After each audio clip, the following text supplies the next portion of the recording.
नमस्कार सर्वांना. स्वागत आहे परत एकदा सर्वांचं आपल्या आवडत्या चॅनलवरती. तर महाराष्ट्रामध्ये तुम्ही जी-एन-एम, ए-एन-एम बेसिसवर जर डी-एम-ई-आरसाठी त्यानंतर डी-एच-एस त्यासोबत कुठल्याही मनपासाठी अर्ज वगैरे करत असाल किंवा तयारी वगैरे करत असाल या पदांसाठी, प्रसाविका असो किंवा नर्स मिडवाईफ, ओके. तर या पदांसाठी जे काही तुम्हाला तांत्रिक प्रश्न परीक्षेत असतात, 50% पेक्षा जास्त प्रश्न या विभागावर विचारले जातात. सो त्यालाच अनुसरून तो सिलेबस आपण कव्हर करण्यावर भर या ठिकाणी देत आहोत, ओके. सो त्याच सिरीजचा आजचा हा जवळपास 7वा भाग आपण या ठिकाणी पाहणार आहोत. तर व्हिडिओ सुरू करण्या अगोदर नवीन असाल सगळ्यात पहिलं सबस्क्राईब करून घ्या आणि काही डाऊट वगैरे असतील तर अवश्य मला कमेंट करा. आणि सगळ्यांना माहिती असू द्या की आपल्या ॲपमध्ये संकल्प नावाची बॅच ऑलरेडी चालू आहे, ज्या बॅचमध्ये तुम्हाला नर्सिंग आणि नॉन नर्सिंग अशा सर्व विषयाची तयारी त्या ठिकाणी करून घेतली जात आहे, ओके.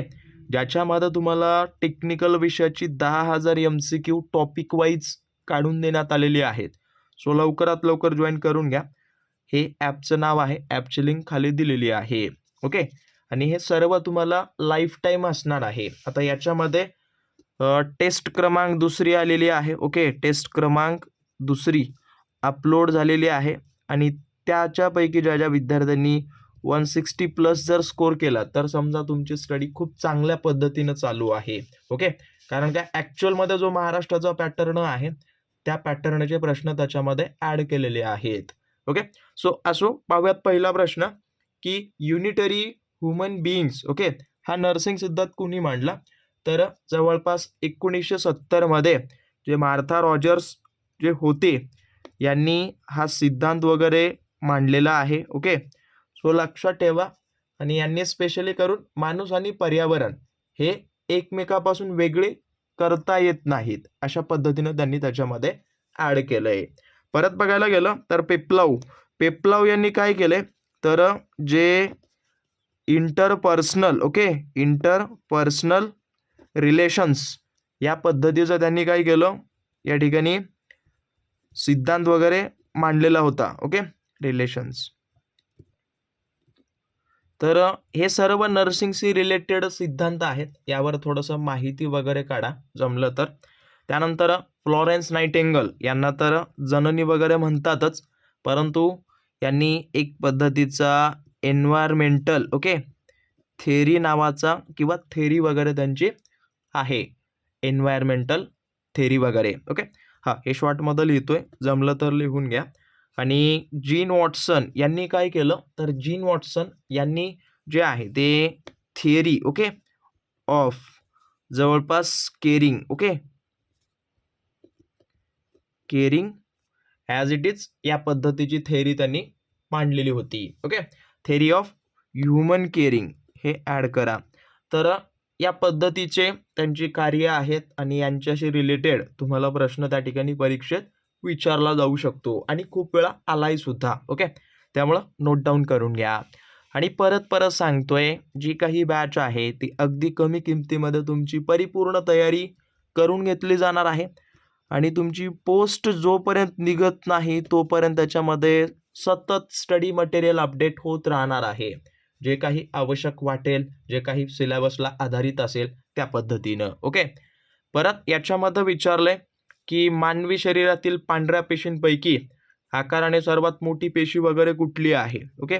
थोडंसं पहा. आता याच्यामध्ये आपल्याला सरळ दिले की मानवी शरीरात पांढऱ्या पेशीपैकी, आता पांढऱ्या पेशीचे एकूण प्रकार आहेत 5 प्रकार, ओके, 5 प्रकार. आता ज्यांनी ऑलरेडी बॅच वगैरे जॉईन केली त्यांनी लेक्चर पाहिलं असेल. 5 प्रकारांची कार्य सर्व त्याच्यामध्ये इन डिटेलमध्ये टाकलंय. तर जे काही मोनोसाइट्स असतात ना, तर याचा आकार तुम्हाला मी म्हटलं होतं की 10 ते 12 मायक्रॉन यांचा आकार असतो.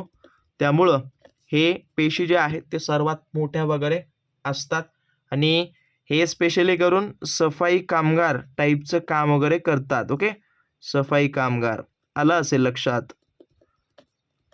आणि परत बघायला गेलं तर जे लिम्फोसाइट वगैरे आहेत ते स्पेशली करून काय तुमच्या शरीरामध्ये प्रतिकारक शक्ती वगैरे तयार करतात, ओके. प्रतिकारक शक्ती याबद्दल सुद्धा सांगितलंय, हे सर्व टॉपिक क्लिअर केलंय. ओके. आणि परत न्यूट्रोफिल्स हे सर्वात जास्त आढळतं पांढऱ्या पेशीमध्ये, सर्वात जास्त प्रमाणात आढळतं. हे सुद्धा जवळपास पांढऱ्या पेशीमध्ये याचा प्रमाण असतं 60 ते 70%. एवढी जे काही टक्केवारी आहे ती त्या पांढऱ्या पेशीमध्ये या आढळून येतात एका पांढऱ्या पेशीमध्ये. त्यानंतर जे बेसोफिल आहे, तर हे बेसोफिल सर्वात कमी प्रमाणात आढळते. ओके, कमी प्रमाणात, जवळपास एक 0. एक 5 पासून ते 1% प्रमाणात वगैरे आढळत असते. सो हेही थोडंसं नोट डाऊन करून घ्या. आणि ॲपची लिंक वगैरे खाली आहे, लवकरात लवकर डाउनलोड करा. त्याच्यामध्ये एक फ्रीची टेस्ट सुद्धा आहे, तुम्ही सोडू शकता. फ्रीचे PYQ सुद्धा पेपर आहेत. असं नाही आहे की बॅच जॉईन करणाऱ्यांनाच फायदा आहे किंवा त्यांनीच डाउनलोड करावं, तसं काही नाही आहे. त्याच्यामध्ये तुम्हाला काही फ्रीचं स्टडी मटेरियल सुद्धा आमच्या टीमनं उपलब्ध करून दिलं आहे. परत काय म्हटलंय की फुटलेल्या ट्यूबल एक्टोपिक प्रेग्नन्सीवर कोणती शस्त्रक्रिया करून उपचार वगैरे केले जातात, तर या पद्धतीचा प्रश्न आहे. तर कुठली सॅल्फिपिगेक्टॉमी नावाची जी काही आहे, ओके, सॅल्पिविक्टॉमी वगैरे, तर ती त्या ठिकाणी केली जाते. ओके, सॅल्पिगेक्टॉमी वगैरे या नावाची जे काही प्रेग्नन्सी, एखाद्या महिलेला फुटलेलं ट्यूबल एक्टोपिक प्रेग्नन्सी वगैरे जर समस्या वगैरे असेल, तर ती ट्यूब फुटल्यास वगैरे ती काढून वगैरे टाकण्याची प्रक्रिया या शस्त्रक्रियेमध्ये वगैरे असते. आणि ज्या वेळेला सरळ अंडाशय रिमूव्ह वगैरे केलं जातं किंवा ॲज इट इज त्याला आपण म्हणू शकतो ओव्हरीज, ओके, काढून टाकण्यासाठी जी काही प्रोसेस किंवा प्रक्रिया वगैरे करतात, तर ती ही आहे. सो लक्षात ठेवा, कुठली ओफ्रेक्टॉमी वगैरे. आणि त्यानंतर ज्या वेळेला संपूर्ण युटेरस, ओके, युटेरस काढून टाकतात, युटेरस म्हणजेच त्याला आपण म्हणू शकता गर्भाशय, तर गर्भाशय रिमूव्ह करण्याची जी काही प्रक्रिया वगैरे आहे त्याला म्हणतात हिस्टेरेक्टॉमी वगैरे. आणि त्याच्यामध्ये बाकी हे तर वेस्क्टॉमी वगैरे हे तर तुम्हाला माहिती असेल की पुरुषांची नसबंदीची ही एक शस्त्रक्रिया वगैरे आहे. तर हे सर्व तोंडपाठ ठेवा, कारण का हे खूप महत्त्वाचे प्रश्न आहेत. त्यानंतर परत बघायला गेलं की मानसोपचार विश्लेषणाचे जनक म्हणून कोणाला ओळखलं जातं, तर मानसोपचार विश्लेषणाचे जे काही जनक आहेत त्यांचं नाव आहे सिग्मंड फ्राईड. यांच्याबद्दल मी बोललोय. आणि यांनी जे आहे ते मनाचे जवळपास 3 भाग वगैरे मांडलेले आहेत. आणि हे 3 भाग वगैरे कुठले आहेत, तर तुम्ही लाईव्ह सेशनमध्ये ते मी सांगितलेत, पाहून घ्या, कालचा का परवा दिवशीचा. आणि बाकी बघायला गेलं तर विल्यम जेम्स जे आहेत ना, तर ते जे युनायटेड स्टेट ऑफ अमेरिका आहे ना, किंवा इथले अमेरिकन ॲज इट इज काय आहे ते मानसशास्त्राचे जनक वगैरे आहेत. ओके, मानसशास्त्र त्याचे ते जनक वगैरे आहेत. तर हेही थोडंसं लक्षात ठेवा. बाकी आता यांच्याबद्दल थोडंसं कमेंट करून द्या, जे काही रिमेनिंग 2 तुम्हाला इथं दिसत असतील त्यांच्याबद्दल. आणि परत पुढं बघूयात याच्यामध्ये. बघा, इथे एक म्हटलंय की खालीलपैकी कोणता एक्स लिंक्ड रिसेसिव्ह आजार वगैरे आहे. म्हणजेच स्पेशली करून याच्यामध्ये बघायला गेलं तर जे काही गुणसूत्रे, लिंग गुणसूत्रे एक्स आणि वाय असतात, तर एक्स गुणसूत्रामध्ये जर दोष आढळेल, ओके, किंवा दोष असेल, तर कुठला आजार त्या ठिकाणी दिसून येतं, तर रंग आंधळेपणा. ओके, ॲज इट इज हा आजार त्याच्यामध्ये वगैरे दिसून येतं.